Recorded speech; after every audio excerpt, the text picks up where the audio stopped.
I have two professional wrestlers tag teaming it in my brain. One is anxiety, who tells me that everyone I know and love is going to die and it's going to be my fault, so worry 24/7. The other is depression, who walks around basically in a shroud and tells me that I deserve nothing, no joy, but maybe I deserve everyone I love dying. So be sad. I had always wanted to go to Iceland. For 15 years, I wanted to go, but, Randy, the macho man anxiety, was like, not going to happen, babe. But finally, I saved up all the money, and I booked the tickets, and my trip got canceled because of COVID. But I might be sad, but I'm also stubborn. I was able to rebook, and as I was driving to the airport, or being taken to the airport, I was certain that the van that I was in was going to explode. And when that didn't happen, I was certain that the airplane I was in was going to crash into the ocean and I would drown. And when that didn't happen, I was pretty certain that the entire land of fire and ice was going to disappear from the map. I landed in Iceland, and there's a sign there. Well, it's in English, not Icelandic, so that's how you know it's a simulation. And it says, exit to Iceland. I exited to Iceland. And there, in the parking lot, was my rental car, which wasn't on fire and was running.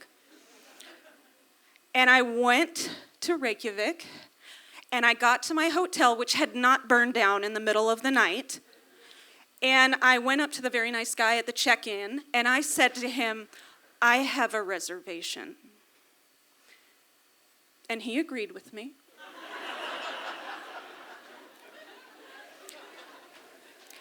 But I was early. However, he said that not only could I check in, but I would get a room upgrade at no extra charge to me. And I wanted to tell the very nice man at the check-in, are you fucking kidding me? But I didn't know how to say that in Icelandic. So I went up to the room that existed, and I slept off all the jet lag. And it wasn't until I went to one of the famous black sand beaches that I finally started to believe in the reality of this trip. And when you go, there's these huge basalt columns that curve around, and then there's these big rocks that turn into smaller rocks that finally turn into this fine sand, and then you're confronted by the ocean, and it's magnificent. And I said, wow.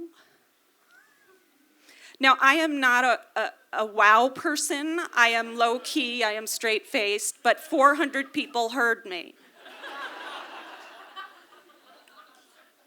But I stood there taking it all in for as long as I could. The rain was on my face. The waves were coming in. It was beautiful.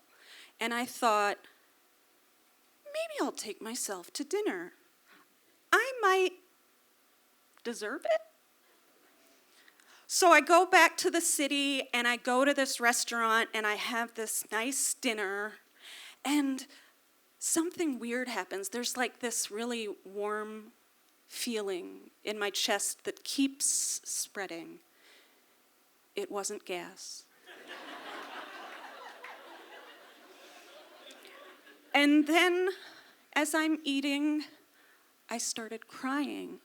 Now, not only am I not a wow person, but I do not cry openly in public. But there I was, this weird American sitting alone in her eating dinner.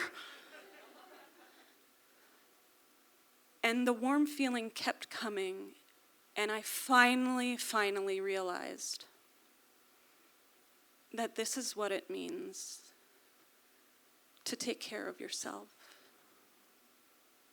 Wow. Thank you.